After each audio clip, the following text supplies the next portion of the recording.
જો પૃથ્વીના ગુરુત્વ ક્ષેત્રમાં આપણે કોઈ પણ પદાર્થને ફેંકીએ તો એ પદાર્થ અમુક ઊંચાઈ સુધી જશે, પછી ત્યાંથી પાછો આવશે.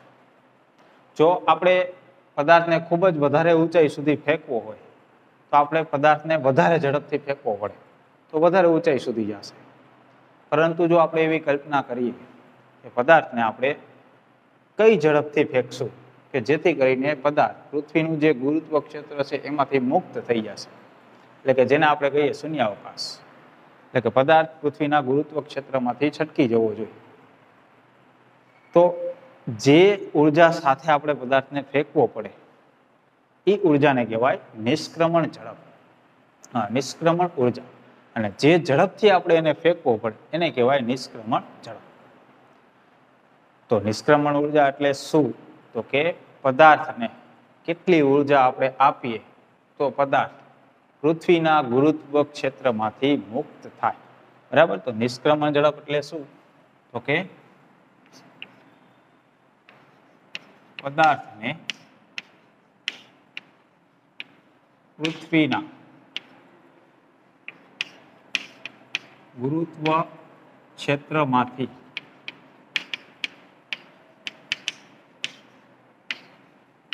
મુક્ત કરવા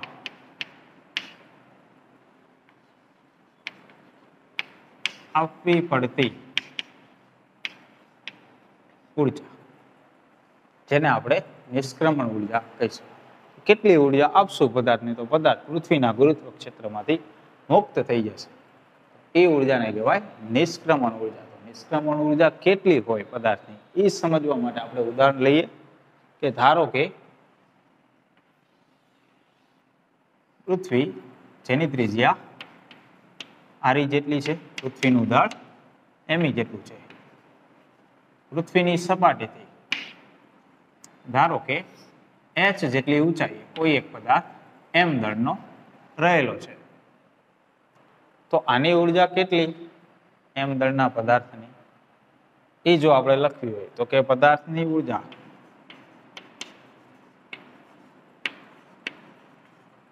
ઇઝ ઇક્વલ ટુ, તો કે પદાર્થની ગતિ ઉર્જા પ્લસ સ્થિતિ ઉર્જા. બરાબર. કોઈ પણ પદાર્થની ઉર્જા એટલે એની ગતિ ઉર્જા પ્લસ સ્થિતિ ઉર્જા. તો પદાર્થની ગતિ ઉર્જા કેટલી? તો કે આપણે ધારીએ કે આ પદાર્થ છે એ સ્થિર છે. જો પદાર્થ સ્થિર હોય h ઊંચાઈએ તો એની ગતિ ઉર્જા કેટલી હશે? તો કે 0. બરાબર. એને વેગ જ નથી. વેગ ન હોય તો ગતિ ઉર્જા એટલે કે 1/2 mv². તો વેગ 0 તો ગતિ ઉર્જા 0 પ્લસ સ્થિતિ ઉર્જા કેટલી? તો સ્થિતિ ઉર્જા એટલે પૃથ્વીનું દળ એમી જેટલું છે, પદાર્થનું દળ m જેટલું છે, તો સ્થિતિ ઉર્જા કેટલી હોય? કોઈ પણ બે દળની બે વચ્ચેનું અંતર r જેટલું હોય તો આપણે કહીએ કે -g m1 m2 છેદમાં બે વચ્ચેનું અંતર r. તો એ પ્રમાણે આની સ્થિતિ ઉર્જા કેટલી થશે? તો કે -g. હવે પૃથ્વીનું દળ કેટલું? તો કે me. પદાર્થનું દળ તો કે m છેદમાં અંતર, તો બે વચ્ચેનું અંતર કેટલું કહેવાય? તો કે re, એટલે કે અહીંયાથી આ re અને અહીંયાથી આ h, એટલે કે આપણે અહીંયા r બરાબર આવું લખી દઈએ re પ્લસ h તો પણ ચાલે. બરાબર. તો અહીંયા આપણે કહી દઈશું r. તો r એટલે કેટલું? તો કે re પ્લસ h એવું પણ આપણે અહીંયા લખી શકીએ. તો અહીંયા જે પદાર્થ રહેલો છે એની ઉર્જા કેટલી થઈ? તો કે E is equal to -g me m છેદમાં r, એટલે કે એ પદાર્થની જેટલી સ્થિતિ ઉર્જા છે એટલી જ એની પદાર્થની કુલ ઉર્જા થશે, કારણ કે એ પદાર્થ આપણે કેવો ધાર્યો? સ્થિર.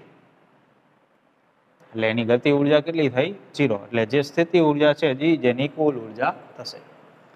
હવે h ઊંચાઈ, એટલે એ ઊંચાઈ હવે કેટલી હશે એના ઉપર આધાર રાખશે કે એની સ્થિતિ ઉર્જા કેટલી હશે. આપણે એવું ધારી લઈએ કે પૃથ્વીનું ગુરુત્વ ક્ષેત્ર અહીંયા સુધી છે ધારો. બરાબર. તો આ પદાર્થ પૃથ્વીના ગુરુત્વ ક્ષેત્રમાંથી બહાર જવું હશે. બરાબર. તો અહીંયા પહોંચશે ધારો કે ત્યારે એની ઉર્જા કેટલી? ધારો કે m દળનો પદાર્થ અહીંયા પહોંચી ગયો ત્યારે એની ઉર્જા કેટલી? તો આપણે એવું જ ધાર્યું છે કે અનંત અંતરે પદાર્થની ઉર્જા શૂન્ય હોય, બરાબર?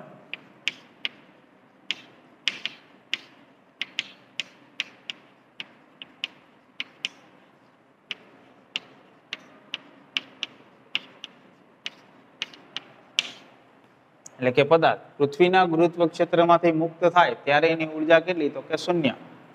એટલે કે ત્યારે એની ગતિ ઉર્જા નહીં હોય અને સ્થિતિ ઉર્જા નહીં હોય. ત્યારે પદાર્થ ગુરુત્વ ક્ષેત્રમાંથી મુક્ત થશે તો પદાર્થની ટોટલ ઉર્જા આટલી છે. જે માઇનસમાં આવે છે, માઇનસમાં આવે છે એનું કારણ શું? તો કે પૃથ્વીએ પદાર્થને પકડી રાખ્યો છે, જકડી રાખ્યો છે, બરાબર? એટલે પૃથ્વીના કારણે પદાર્થ જોડાયેલો છે, એવું થયું. તો આ જ ઉર્જા જો આપણે પ્લસ સ્વરૂપે વિચારીએ, એટલે કે હું એમ કહું કે પદાર્થને જો આપણે ઉર્જા E is equal to plus GME છેદમાં R આટલી આપીએ તો ટોટલ ઉર્જા કેટલી થશે? તો કે આ માઇનસ છે પદાર્થની ઉર્જા, અને આટલી ઉર્જા એને આપણે આપીએ તો ટોટલ ઉર્જા થઈ જશે શૂન્ય. ટોટલ ઉર્જા શૂન્ય થઈ જાય એનો મતલબ શું થયો? પદાર્થ ગુરુત્વ ક્ષેત્રમાંથી મુક્ત થઈ ગયો. તો પદાર્થને કેટલી ઉર્જા આપણે આપીએ તો પદાર્થ ગુરુત્વ ક્ષેત્રમાંથી મુક્ત થાય? તો કે પદાર્થ પાસે જે ઉર્જા છે જે માઇનસ છે, બરાબર, જે પૃથ્વીએ પદાર્થને જકડી રાખ્યો છે એવું બતાવે છે. તો આટલી જ ઉર્જા આપણે એને આપીએ પ્લસ સ્વરૂપે તો ટોટલ ઉર્જા કેટલી થઈ જાય? તો કે 0. અને ટોટલ ઉર્જા 0 થઈ જાય એટલે પદાર્થ ગુરુત્વ ક્ષેત્રમાંથી મુક્ત થઈ ગયો કહેવાય. તો આ ઉર્જા જે છે એ પદાર્થને આપણે આપીએ તો પદાર્થ ગુરુત્વ ક્ષેત્રમાંથી મુક્ત થાય. તો આ જ ઉર્જાને શું કહેવાય? જે પ્લસ સ્વરૂપે મળે છે આને જ કહેવાય નિષ્ક્રમણ ઉર્જા.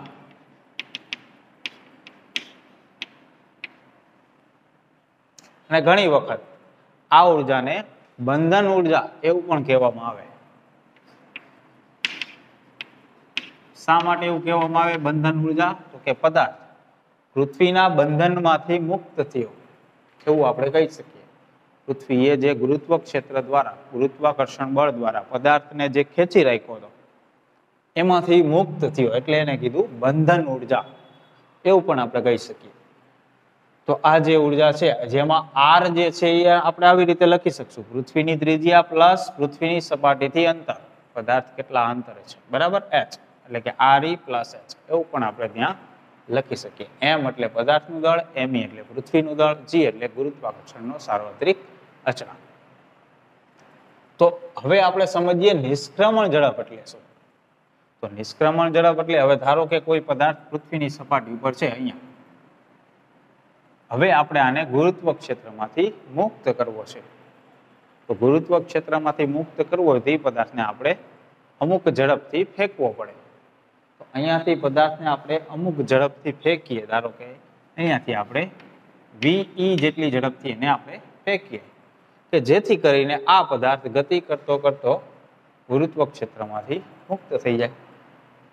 તો એ ઝડપને નિષ્ક્રમણ ઝડપ કહેવાય.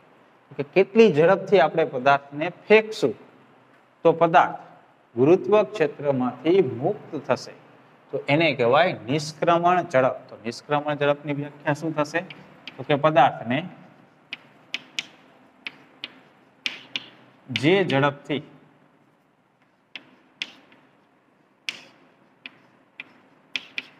ફેંકતા તે પૃથ્વીના ગુરુત્વ ક્ષેત્રમાંથી બહાર નીકળે અથવા તો મુક્ત થાય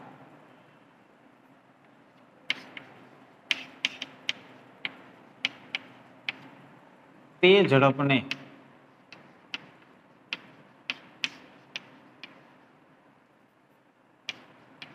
નિષ્ક્રમણ ઝડપ કહેવાય. બરાબર. હવે નિષ્ક્રમણ ઝડપ આપણે ધારો કે v જેટલી ધારીએ તો પદાર્થને આપણે v ઝડપથી ફેંકશું તો એ પૃથ્વીના ગુરુત્વ ક્ષેત્રમાંથી મુક્ત થશે. તો હવે પદાર્થને આપણે આટલી ઉર્જા આપશું તો આ ઉર્જા આપણે એને કેવા સ્વરૂપે આપશું કે જેથી કરીને પદાર્થ પૃથ્વીના ગુરુત્વ ક્ષેત્રમાંથી મુક્ત થાય? તો કે આપણે પદાર્થને વેગ આપશું. વેગ આપશું એટલે કે કઈ ઉર્જા? ગતિ ઉર્જા. તો પદાર્થની ગતિ ઉર્જા જે છે એ આટલી થવી જોઈએ. તો પદાર્થ પૃથ્વીના ગુરુત્વ ક્ષેત્રમાંથી મુક્ત થશે. તો પદાર્થની ગતિ ઉર્જા એટલે કે 1/2 mv². તો v એટલે નિષ્ક્રમણ ઝડપ, પદાર્થનું દળ, અને 1/2 એટલે કે આ થઈ ગતિ ઉર્જા પદાર્થની. આટલી ગતિ ઉર્જા રાખીએ. એ ગતિ ઉર્જા કેટલી થવી જોઈએ? તો કે પ્લસ gme m છેદમાં r એટલે કે નિષ્ક્રમણ ઉર્જા જેટલી ગતિ ઉર્જા એની થવી જોઈએ. તો એ પદાર્થ ગુરુત્વ ક્ષેત્રમાંથી મુક્ત થશે. તો હવે આની ગણતરી કરીએ એટલે આપણને આગળ સમીકરણ મળશે m કેન્સલ. તો ve² is equal to 2 gme છેદમાં r આવું થશે. તો નિષ્ક્રમણ ઝડપ કેટલી થઈ? તો કે વર્ગમૂળની અંદર 2gme છેદમાં r એવું થશે. v બરાબર. હવે r એટલે શું? તો કે અંતર. કયા અંતરે? અહીંયા, અહીંયા, અહીંયા, આ જગ્યાએ. કઈ જગ્યાએ? તો ધારો કે આપણે એવું કહીએ પૃથ્વીની સપાટી ઉપર આપણે નિષ્ક્રમણ ઝડપ જોતી હોય, પૃથ્વીની સપાટી પર જે પદાર્થ છે એની નિષ્ક્રમણ ઝડપ ગણવી છે. જો પદાર્થ પૃથ્વીની સપાટી હોય તો h બરાબર કેટલું થાય? તો કે h બરાબર થશે 0. h બરાબર 0 થાય તો r બરાબર શું છે? તો કે re પ્લસ h. h બરાબર 0 તો r બરાબર શું થશે? re. તો પૃથ્વીની સપાટી પર જો આપણે નિષ્ક્રમણ ઝડપ ગણવી હોય તો અહીંયા આપણે r ની જગ્યાએ re લખીએ તો શું મળશે આપણને? v² બરાબર 2gme છેદમાં re આવું થશે. બરાબર. તો હવે આપણે આગળ ગણતરી કરીએ. ગુરુત્વ પ્રવેગ જો આની અંદર આવે એવી રીતે જો આપણે ગણવું હોય તો આપણે આ રીતે લખી શકીએ. g ઇઝ ઇક્વલ ટુ ગુરુત્વ પ્રવેગ. તો ગુરુત્વ પ્રવેગ g ઇઝ ઇક્વલ ટુ શું થશે? તો કે gme છેદમાં re². બરાબર. ગુરુત્વ પ્રવેગ આટલો થશે. તો હવે આપણે એની કિંમત આની અંદર આવે એવી રીતે એડ કરીએ.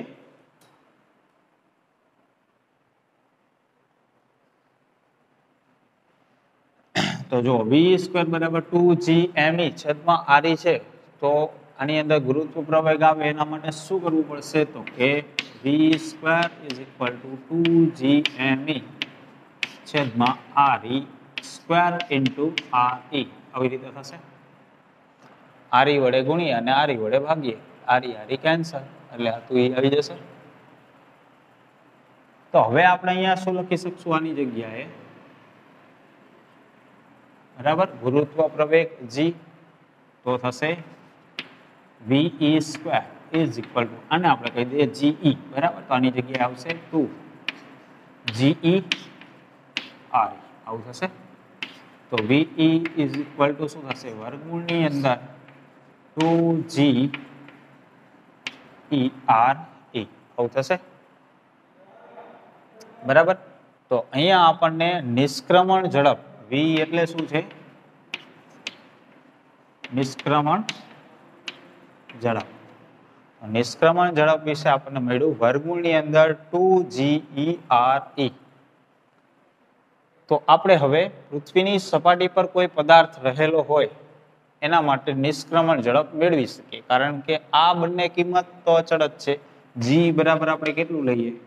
તો કે 9.8 મીટર પ્રતિ સેકન્ડ સ્ક્વેર અને re બરાબર કેટલું લઈએ આપણે? તો કે 6400 કિલોમીટર. તો કિલોમીટર ને મીટરમાં ફેરવી લઈએ અને 9.8 આ બંને કિંમત અહીંયા મૂકીએ. આની ગણતરી કરીએ એટલે આપણને v ની કિંમત મળશે.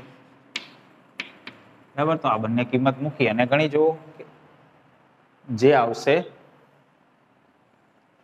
11.2 ગુણ્યા 10³ મીટર પ્રતિ સેકન્ડ આટલું આવશે. એટલે કે જો આપણે લખવું હોય તો આવું લખી શકીએ ve is equal to 11.2 kilometre પ્રતિ સેકન્ડ આવું થશે, બરાબર. આ બંને કિંમત અચળાંક જ છે, તો એ કિંમત મૂકશું એટલે આપણને આટલું મળશે. હવે આપણે વિચારીએ કે ધારો કે પૃથ્વીની સપાટી પર અલગ અલગ દળના પદાર્થો છે. ઓછો દળવાળા પદાર્થ છે, વધારે દળવાળા પદાર્થ છે. તો એને આપણે એના માટે નિષ્ક્રમણ ઝડપ આપણે ગણવા જઈએ તો બધાની અંદર આ કિંમત જ આવશે. અહીંયા ક્યાંય દળ તો છે નહીં પદાર્થનું, તો પદાર્થનું દળ નથી, તો બધા માટે નિષ્ક્રમણ ઝડપ કેટલી આવશે? આટલી જ આવશે. વધારે દળ હોય કે ઓછું હોય. તો એનો અર્થ એવો થયો કે પૃથ્વીની સપાટી પર દરેક વસ્તુ જે રહેલી છે એ બધી વસ્તુને જો આપણે પૃથ્વીના ગુરુત્વ ક્ષેત્રમાંથી મુક્ત કરવી હોય તો 11.2 કિલોમીટર પ્રતિ સેકન્ડ આટલા ઝડપે આપણે એને ફેંકવી જોઈએ કે જેથી કરીને પૃથ્વીના ગુરુત્વ ક્ષેત્રમાંથી મુક્ત થાય. તો 11.2 કિલોમીટર પ્રતિ સેકન્ડ આ જે ઝડપ છે એને આપણે શું કહીશું? નિષ્ક્રમણ ઝડપ પૃથ્વી માટે. કેમ કે અહીંયા જે આપણે ગણતરી કરેલી છે આમાં પૃથ્વીનું દળ લીધું છે, પૃથ્વીની ત્રિજ્યા લીધી છે, પૃથ્વીની સપાટી વિચારી છે, પૃથ્વીના જે ગુરુત્વ ક્ષેત્રમાં આપણે પદાર્થ વિચાર્યો છે, તો જે બળ અહીંયા આપણે કલ્પના કરી છે બધી પૃથ્વી માટે કરી છે, બરાબર. તો પૃથ્વી માટે આ નિષ્ક્રમણ ઝડપ કહેવાશે. જો કોઈ બીજો ગ્રહ હોય, ધારો કે આપણે એવું વિચારીએ કે ચંદ્ર છે, તો ચંદ્ર માટે જો આપણે ગણતરી કરવી હોય તો અહીંયા ગુરુત્વ પ્રવેગ ચંદ્રનો આવી જશે, અંતર જે છે ત્રિજ્યા એ ચંદ્રની આવી જશે, બરાબર. કિંમતો ફરી જશે બધી અને ગણતરી કરશું તો ચંદ્ર માટે આપણને મળશે નિષ્ક્રમણ ઝડપ. ચંદ્ર માટે આપણે ધારી લઈએ Vm, તો એના માટે આવશે 2.3 કિલોમીટર પ્રતિ સેકન્ડ આટલું મળશે. કેમ ઓછું મળશે? અહીંયા 11.2 કિલોમીટર પ્રતિ સેકન્ડ એટલે કે પૃથ્વી પર દરેક વસ્તુ જે છે એને જો આપણે ફેંકવી હોય પૃથ્વીના ગુરુત્વ ક્ષેત્રની બહાર તો 1 સેકન્ડમાં 11.2 કિલોમીટર અંતર કાપે એટલી ઝડપથી આપણે પદાર્થને ફેંકવો પડે. જ્યારે ચંદ્ર ઉપર એનાથી ઓછી કિંમત આવી કે 1 સેકન્ડમાં 2.3 કિલોમીટર અંતર કાપે એટલી ઝડપથી ફેંકવો પડે.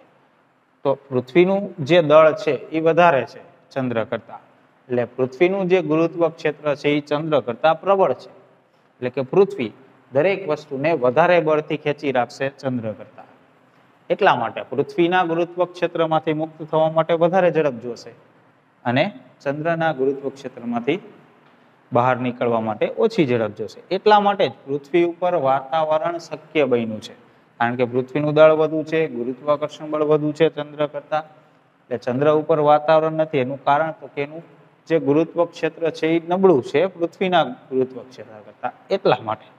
તો ચંદ્ર ઉપર એટલા માટે વાતાવરણ નથી, બરાબર. તો અહીંયા જે ઝડપ મળે છે બંનેની આપણે સરખામણી કરી શકીએ તો પૃથ્વીની જે નિષ્ક્રમણ ઝડપ છે એ વધુ છે. તો હવે આપણે વિચારી શકીએ કે કોઈ પણ પ્રકારના આપણે જોઈએ છીએ સેટેલાઇટને મુક્ત કરવામાં આવે છે પૃથ્વીના ગુરુત્વ ક્ષેત્રની બહાર, તો એને આપણે આટલી ઝડપથી ફેંકવી. હવે પ્રશ્ન એ થાય કે ધારો કે આપણે એટલા ઝડપથી ફેંકીએ, આટલા ઝડપથી, તો પદાર્થ છે એ પૃથ્વીના ગુરુત્વ ક્ષેત્રમાંથી મુક્ત થઈ જશે, બરાબર. મુક્ત થઈ જશે તો અહીંયા એની ઉર્જા કેટલી હશે? તો કે 0. પદાર્થ પૃથ્વીના ગુરુત્વ ક્ષેત્રમાંથી મુક્ત થઈ ગયો પછી એની ઉર્જા કેટલી? તો કે 0. આપણે એ જ રીતે વિચાર્યું છે, બરાબર. હવે ઉર્જા 0 થઈ જાય તો પદાર્થ અહીંયા કેવો થશે? સ્થિર. કેમ કે કંઈક ઉર્જા હશે તો ગતિ કરશે. હવે આટલા ઝડપથી ફેંકશું તો પદાર્થ સ્થિર થઈ જશે. જો અહીંયાથી પદાર્થને ગતિ કરાવી હોય હજી, તો હજી આપણે અહીંયાથી જ વધારે ઉર્જા આપવી જોઈએ. એટલે કે આ જે ઉર્જા આપશું તો પૃથ્વીની જો પદાર્થ છે એની ઉર્જા માઇનસમાં એટલી છે, એટલી જ આપણે પ્લસ સ્વરૂપે આપશું, જેને આપણે કહીશું નિષ્ક્રમણ ઉર્જા. એટલી ઝડપ આપશું તો બહાર નીકળશે, પછી એની ઉર્જા કેટલી થઈ જશે? 0. જો પૃથ્વીના ગુરુત્વ ક્ષેત્રમાંથી બહાર નીકળે પદાર્થ અને પછી પણ જો આપણે ગતિ કરાવી હોય તો આના કરતા થોડીક વધારે ઉર્જા આપણે આપવી જોઈએ કે જેથી કરીને આ જે ઉર્જા છે એ શૂન્ય થવામાં વપરાઈ જાય, એટલે કે મુક્ત થવામાં વપરાઈ જાય, ગુરુત્વ ક્ષેત્રમાંથી બહાર નીકળવા માટે વપરાઈ જાય, અને બાકીની જે ઉર્જા વધે એ ગતિ કરવામાં વપરાવામાં. તો જેથી કરીને આના કરતા થોડીક વધારે ઉર્જા રાખશું તો પદાર્થ મુક્ત થયા બાદ પણ ગતિ કરશે. બરાબર, તો આ ઉર્જા જે છે એ કેટલી થઈ? તો કે ફક્ત મુક્ત કરવા માટે થઈ. પદાર્થને ગુરુત્વ ક્ષેત્રમાંથી ફક્ત મુક્ત કરવા માટે જ થઈ.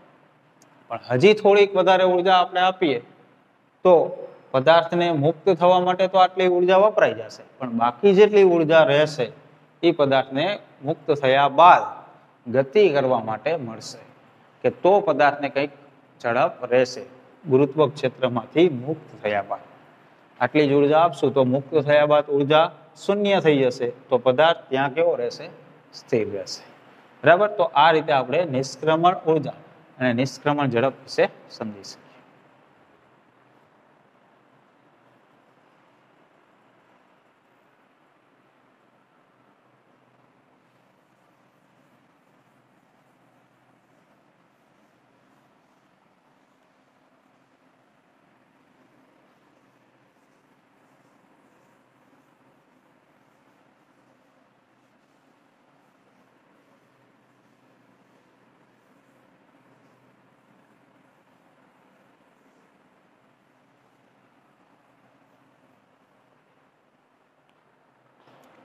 હવે આપણે જોઈએ ઉપગ્રહો વિશે.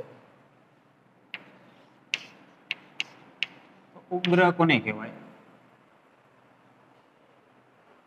તો કે પૃથ્વીની આસપાસ જે પૃથ્વી જે તરફ આ રીતે ભ્રમણ કરે છે, જેની આપણે કહીએ એની ધરી ઉપર જે ભ્રમણ કરે છે, એની ફરતે જે પૃથ્વીની ફરતે જે ભ્રમણ કરતા હોય એને આપણે ઉપગ્રહ કહીએ. ઉપગ્રહ બે પ્રકારના હોય, કૃત્રિમ અને કુદરતી. આપણે સમજીએ કે ચંદ્ર જે છે એ પૃથ્વીનો ઉપગ્રહ છે, પણ એ કુદરતી રીતે. બરાબર, તો એને કુદરતી ઉપગ્રહ કહેવાય.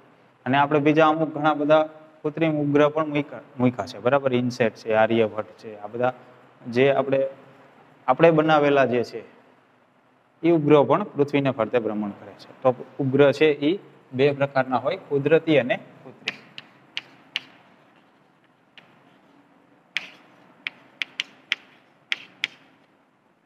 ઉપગ્રહ જે ભ્રમણ કરે, ધારો કે આ પૃથ્વી છે અને એની ફરતે કોઈ એક ઉપગ્રહ છે કે જેનું દળ m જેટલું છે, એ પૃથ્વીના ફરતે ભ્રમણ કરે છે. તો ભ્રમણ કરે છે તો એ અમુક ઝડપથી ભ્રમણ કરે. ધારો કે v0 ઝડપથી આ રીતે ભ્રમણ કરે છે. તો પૃથ્વીના ફરતે m દળનો કોઈ એક ઉપગ્રહ છે. હવે ઉપગ્રહ કુદરતી પણ હોઈ શકે અને કૃત્રિમ. ધારો કે ચંદ્ર લઈએ અથવા તો બીજા કોઈ આપણે બનાવેલા ઉપગ્રહ છે એ લઈએ, તો એની ફરતે પૃથ્વીના ફરતે આ રીતે ભ્રમણ કરતા હોય. એને કોઈ એક ઝડપ હોય, એ ઝડપથી ભ્રમણ કરતા હોય. તો એ ઝડપ કઈ રીતે છે એના ઉપર આધાર રાખે કે એક ભ્રમણ કેટલા સમયમાં પૂરું કરી લેશે. અને એક ભ્રમણ પૂરું કરવા માટે લાગતો સમય, જેને આપણે કહીએ આવતકાળ, તો એ ઉપગ્રહનો આવતકાળ કેટલો છે એ એની ઝડપ ઉપર આધાર રાખશે કેટલા ઝડપથી ભ્રમણ કરે છે. તો જુદા જુદા પ્રકારના ઉપગ્રહ હશે, એમાં પણ અલગ અલગ ઝડપથી ભ્રમણ કરતા હશે. તો એ ઝડપ કેટલી હશે એ આપણે જો ગણવું હોય તો આપણે કઈ રીતે ગણી શકશું? બરાબર, અને એ ઝડપને કહેવાશે કક્ષીય ઝડપ.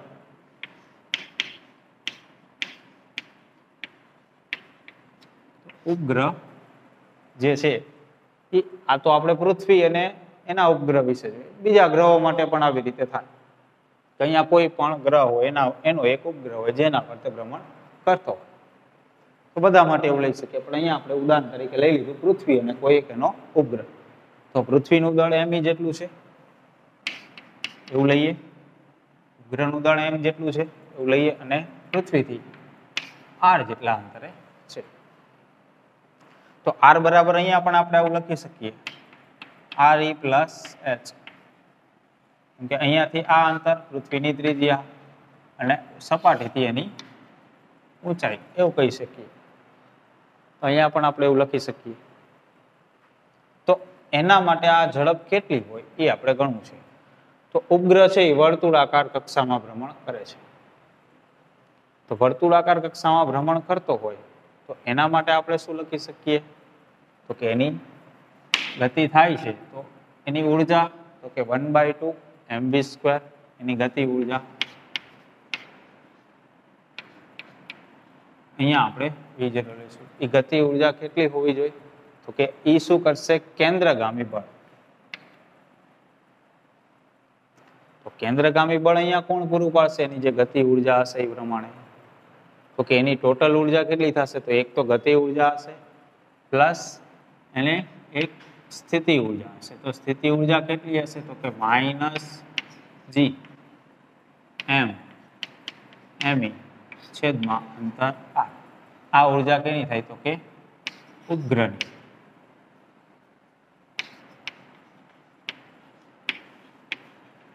તો ઉપગ્રહની ઉર્જા આટલી થશે. અહીંયા વર્તુળમય ગતિ થાય છે તો અહીંયા કેન્દ્રગામી બળ કેટલું હશે?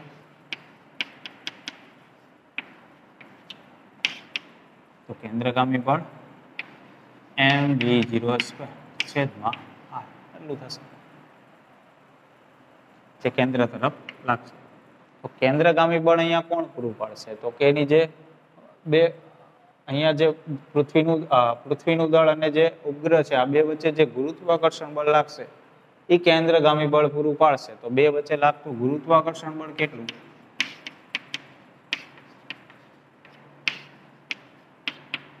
તો કે Gmem છેદમાં r² આટલું ગુરુત્વાકર્ષણ બળ લાગશે.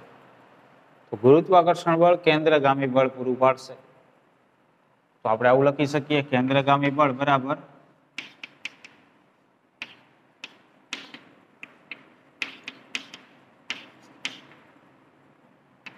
ગુરુત્વાકર્ષણ બળ. તો કેન્દ્રગામી બળ છે mv0² is equal to square છેદમાં r ઇઝ ઇક્વલ ટુ ગુરુત્વાકર્ષણ બળ Gmem છેદમાં r² આટલું થશે. તો આપણે કક્ષીય ઝડપ કેટલી હોય એ જો આપણે ગણવું હોય તો આપણે અહીંયા આ થશે કેન્સલ. r એક દળ કેન્સલ થઈ જશે. અહીંયા v0² બરાબર શું થશે? અહીંયા તો કે Gme છેદમાં r આવું થશે. તો કક્ષીય ઝડપ આપણે ગણવી હોય પૃથ્વીની સપાટી પર જો આપણે ગણવી હોય કક્ષીય, ધારો કે ઉપગ્રહ છે એ પૃથ્વીની સપાટી પર છે આવું આપણે વિચારીએ, બરાબર? તો શું થશે?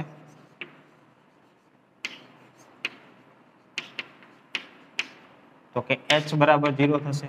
તો r બરાબર છે re પ્લસ h. h બરાબર 0 થાય તો r ઇઝ ઇક્વલ ટુ શું થશે? re થશે. તો અહીંયા આપણે re લઈ લઈએ. તો v0² is equal to Gme છેદમાં re આવું થશે પૃથ્વીની સપાટી માટે. જો અહીંયા આપણે ગુરુત્વ પ્રવેગ આવે એવી રીતે જો અહીંયા ગોઠવણી કરવી હોય તો g બરાબર શું છે? ge બરાબર તો કે Gme છેદમાં re².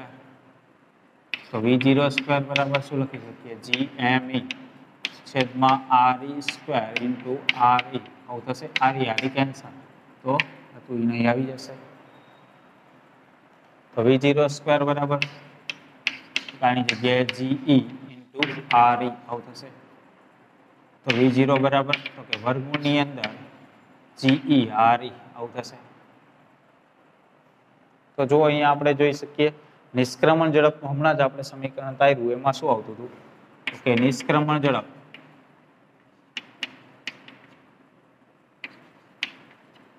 ve is equal to વર્ગમૂળની અંદર 2ge re આવું આવતું હતું.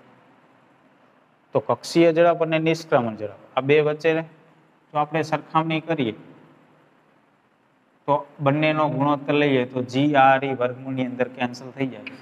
આપણે આવું લખી શકીએ v ના છેદમાં v0 બરાબર વર્ગમૂળમાં 2 આટલું વધે, બરાબર? તો v0 બરાબર શું થશે? v ના છેદમાં √2. એટલે કે અહીંયા ve જે ઝડપ આપણે 11.2 કિલોમીટર પ્રતિ સેકન્ડ એટલી મેળવી હતી એને √2 એટલે કે 1.41 વડે ભાગી નાખીએ એટલી ઝડપ કેની થશે? કક્ષીય ઝડપની થશે. એટલે કે ઉપગ્રહ આટલી ઝડપથી ભ્રમણ કરે પૃથ્વીની સપાટી ઉપર, બરાબર? તો એ પૃથ્વીના ફરતે ભ્રમણ કરી શકે એવું આપણે કહી શકીએ. તો આ સમીકરણ આપણે પૃથ્વીની સપાટી માટે ધાર્યું, અથવા તો r અંતરે પણ આપણે આ રીતે લખી શકીએ. આની જગ્યાએ આવશે r. તો અહીંયા કિંમત મૂકશું એ પ્રમાણે આપણને v0 ની કિંમત મળે. હવે આપણે એવું વિચારીએ કે ઉપગ્રહ જે છે એક ભ્રમણ પૂરું કરે એના માટે લાગતો સમય, એના માટે આપણે ગણતરી કરીએ, એટલે કે જેને કહીએ આપણે આવતકાળ. તો આવતકાળ જો મેળવવો હોય તો અહીંયાથી આપણે મેળવી શકીએ. v0 બરાબર આ રીતે મળે છે, એની જે ઝડપ છે. તો ઝડપની જગ્યાએ આપણે શું લખી શકીએ? આવું છે v0² બરાબર gme છેદમાં આ રીતે આવે છે. તો ભ્રમણ કરે કોઈ પણ પદાર્થ તો એને કોણીય ઝડપ હશે. આપણે એવું લખીએ v બરાબર r ઓમેગા, આવું લખીએ બરાબર. જે કિંમત આપણે અહીંયા લખીએ તો શું લખાશે? r² ઓમેગા² બરાબર gme છેદમાં આવું થશે. તો ઓમેગા² બરાબર શું થશે? gme છેદમાં r નો ઘન, આવું થશે. તો ઓમેગા બરાબર વર્ગમૂળની અંદર gme છેદમાં r નો ઘન, આવું થશે. ઓમેગાની જગ્યાએ આપણે શું લખી શકીએ? તો કે ઓમેગા બરાબર 2π/t, આવું લખી શકીએ. આવતકાળનું આપણે સમીકરણ તારવવું છે તો અહીંયા આપણે એ રીતે લખશું 2π/t બરાબર આ બાજુ થશે વર્ગમૂળની અંદર gme છેદમાં r નો ઘન. બંને બાજુ વર્ગ કરી દઈએ તો આવું થશે 4π² છેદમાં t² is equal to gme છેદમાં r નો ઘન. તો t² બરાબર શું લખાશે? કે t² ઇઝ ઇક્વલ ટુ આ બાજુ જશે, આ બાજુ આવશે ને આ બંને છેદમાં થશે. તો કે 4π² r નો ઘન છેદમાં gme, આવું થશે.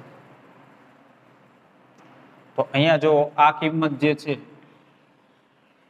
બધી અચળ કિંમતો છે, 4π gme,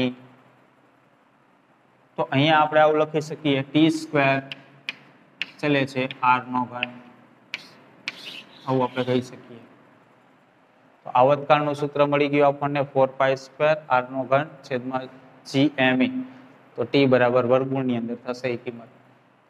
અને અહીંયા આપણે જોઈ શકીએ કે t² અને જે r એટલે કે અંતર છે પૃથ્વીના કેન્દ્રથી એ ઘન, એનો ઘન અને પૃથ્વીનો જે ઉપગ્રહ છે એનો આવતકાળ, એનો વર્ગ, આ બંને સમપ્રમાણમાં છે.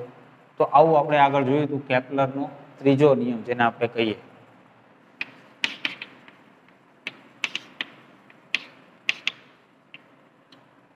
જે અહીંયા સાબિત થાય છે બરાબર. કેપ્લરનો ત્રીજો નિયમ જોયો તો આપણે, જે ત્યાં સાબિત થાય છે કે કોઈ પણ ઉપગ્રહ હોય એનો અર્ધદીર્ઘ કક્ષા જે છે એની ત્રિજ્યા જે છે બરાબર, અર્ધદીર્ઘ અક્ષ જેને આપણે કહીએ, એનો ઘન અને એનો આવતકાળ, તો એ ત્રિજ્યાનો ઘન અને આવતકાળનો વર્ગ એ સમપ્રમાણમાં હોય એવો કેપ્લરનો ત્રીજો નિયમ છે, જે સાબિત થાય છે. તો અહીંયા આપણે ઉપગ્રહની કોણીય ઝડપ, પછી આવતકાળ એટલે પછી આવતકાળ ઉપરથી આપણે આવૃત્તિ પણ મેળવી શકીએ બરાબર. એની કક્ષીય ઝડપ કેટલી હોય, આ બધી કિંમતો આપણે આ સમીકરણો દ્વારા મેળવી શકીએ. પછી ધારો કે આપણે એવું વિચારીએ કે જે ઉપગ્રહ છે જ્યાંની ફરતે ભ્રમણ કરે છે, તો પૃથ્વી પણ ભ્રમણ કરે છે એની ધરી ઉપર. તો પૃથ્વી જે ઝડપથી ભ્રમણ કરે છે એટલા જ ઝડપથી જો ઉપગ્રહ પણ ભ્રમણ કરે તો પૃથ્વી ઉપરથી આપણે એ ઉપગ્રહને જોઈએ તો એ ઉપગ્રહ આપણને સ્થિર દેખાય. ધારો કે આપણે પૃથ્વી ઉપર છીએ, હવે આપણે કોઈ પણ ઉપગ્રહને જોઈએ તો એ ઉપગ્રહ પૃથ્વીના ફરતે ભ્રમણ કરે છે, તો ખરેખર આપણને અહીંયાથી કોઈ ઉપગ્રહ ગતિમાં દેખાવો જોઈએ. પણ જો પૃથ્વી જે ઝડપથી એની ધરી ઉપર ફરે છે એ જ ઝડપથી જો ઉપગ્રહ પણ ભ્રમણ કરતો હોય તો આપણને પૃથ્વીની સપાટીથી એ ઉપગ્રહ કેવો દેખાય? સ્થિર. એવા ઉપગ્રહને કહેવાય ભૂસ્થિર ઉપગ્રહ.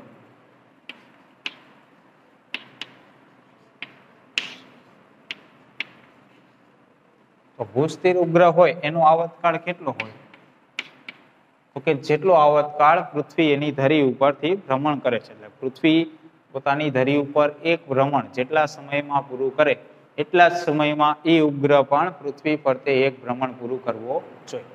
તો પૃથ્વી પોતાની ધરી ઉપર એક ભ્રમણ કેટલા સમયમાં પૂરું કરે? તો કે 24 કલાક, જેને આપણે એક દિવસ કહીએ. બરાબર 24 કલાકમાં એક ભ્રમણ પૂરું કરે. તો એ ઉપગ્રહ જે છે એ પણ એક ભ્રમણ 24 કલાકની અંદર પૂરો કરવો જોઈએ. તો એને આપણે ભૂસ્થિર ઉપગ્રહ એવું આપણે કહી શકીએ. બરાબર. તો જો એ કિંમત ગણવી હોય તો પણ આપણે ગણી શકીએ. આપણી પાસે સમીકરણો છે બધા. બરાબર. એની અંદર કિંમત મૂકશું આપણે કે અહીંયા કે આર નો ઘન બરાબર શું થશે? તો કે આર નો ઘન બરાબર થશે GME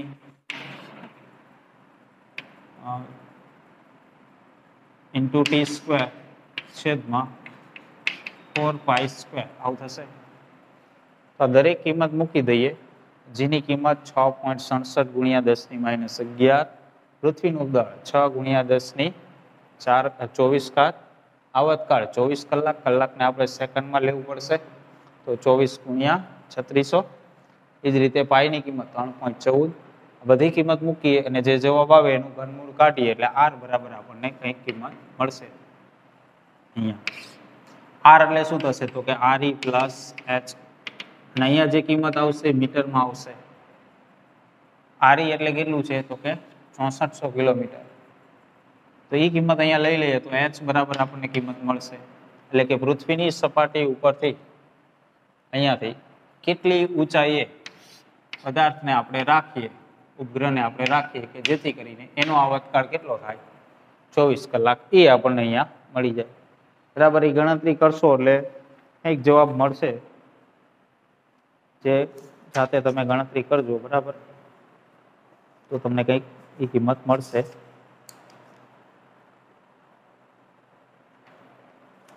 લગભગ એની કિંમત છે એ 36,000 કિલોમીટરની આસપાસ મળશે.